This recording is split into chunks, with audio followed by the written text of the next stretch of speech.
Live Viper 6 Skyview Network, sponsored by Jiffy Lube Multi-Care. Scatter showers and thunderstorms are about. We'll talk more about that with your forecast straight ahead. Right now, News Channel 6 at 5, reality winner is out of prison. What's next for the former intelligence specialist? And South Carolina's trying to get people back to work.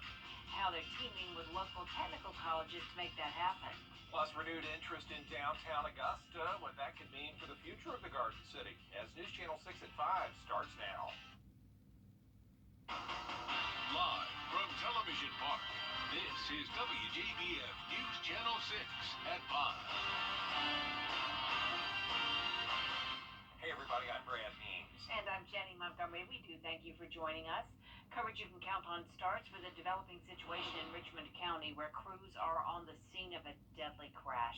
It happened earlier this afternoon at Sandbar Ferry Road at Laney Walker. Details are limited at this time. We can tell you it involved a passenger car and a tractor trailer. At least one person has died. Right now, all lanes are back open as investigators try to figure out exactly what caused the crash. A former government contractor from Augusta who went to federal prison for a leak to the news media is out of prison. Reality Winner's lawyer tweeted today that she's been moved to home confinement. She was convicted in 2018 of transmitting national security information and sentenced to more than 5 years in prison. Prosecutors said at that time her sentence was the longest ever given for such a crime. Senator John Ossoff is meeting with mental health services and early childhood learning. The Richmond County School System looking for bus drivers. They're going to have a job fair this Wednesday, 9 in the morning till 3 p.m. It's going to be at the department building on Mike Paget Highway. You don't need any experience. We do have a link if you want to drive buses for the Richmond County School System, WJBF.com. People looking for work in South Carolina can now sign up for free job training courses. They're being offered at the state's technical colleges. In just a matter of a few weeks, graduates can leave with the course certifications. News Channel 6's Chloe Salsameda tells us how it works. More than 80,000 people are currently unemployed in South Carolina, but the state is offering them a new program through the state's technical colleges that can get them on the fast track to a new career. Here at Aiken Tech, they're already getting started. As South Carolina reopens, it's racing to get people back to work. We have a situation in Aiken County where there are a lot of jobs without people. The state is ending its federal unemployment programs this month, reducing payments by $300. But it's offering unemployed residents a new option, job training. We are very well aware that folks may need enhanced skills or may need new skills in order to go back out in the workforce. Unemployed South Carolinians can sign up for short-term job training programs at their local technical colleges. It's all free, and at Aiken Tech, you can complete your chosen course in just 10 weeks. These jobs, even though the training for us is 10 weeks, are what we would call high-wage, high-demand, high-skilled jobs. Students can choose from 11 programs. Aiken Tech focusing on manufacturing. The training consists of the Manu-First components, which are safety, quality, production and process, and maintenance. It's a new beginning for South Carolinians after months of uncertainty. So anybody looking to start their lives anew and come out of the pandemic with a new opportunity for growth and development, please reach out to us. In Aiken, Chloe Salsameda, WJBF News Channel 6. Aiken Tech is offering programs in July and October. You do have to live in South Carolina to apply. I make sure you're on an even playing field.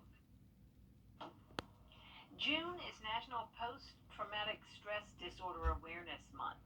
News Channel 6's Mary Calkins now with what's available to those who are recovering from PTSD in our area.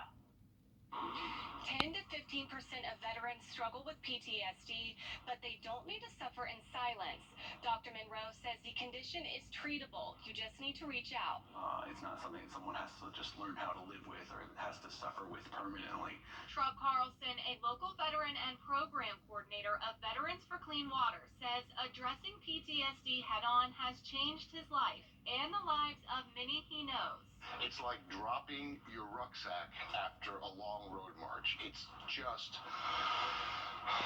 I can breathe. My shoulders aren't just so clinched. Carlson says getting help with PTSD is a life or death matter. Still, we lose 20 veterans a day to suicide.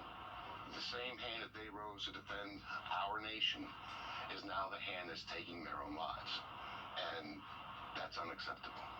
Veterans can walk into the VA to be seen same day. In Augusta, Mary Calkins, WJBF News Channel 6. For the first time in more than a year, families can visit their loved ones soon behind bars. The South Carolina Department of Corrections says they're going to open up limited visitations at select prisons this weekend. Jason Raven has the story.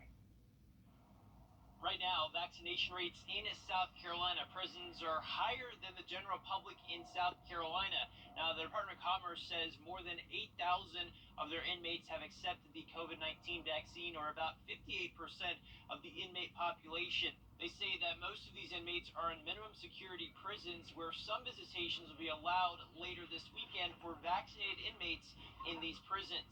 Now, Director Brian Sterling says the vaccine is helping get these inmates back to normal and see their loved ones in person. We're really looking at institutions that have high rates of vaccination to start opening things back up, and the ones that don't, we have to be safe, and we will not be doing that there. Limited visitations will resume at Palmer, Livesey, Goodman, and Manning this Saturday. In Columbia, I'm Jason Raven. Still ahead, Tim Miller back with another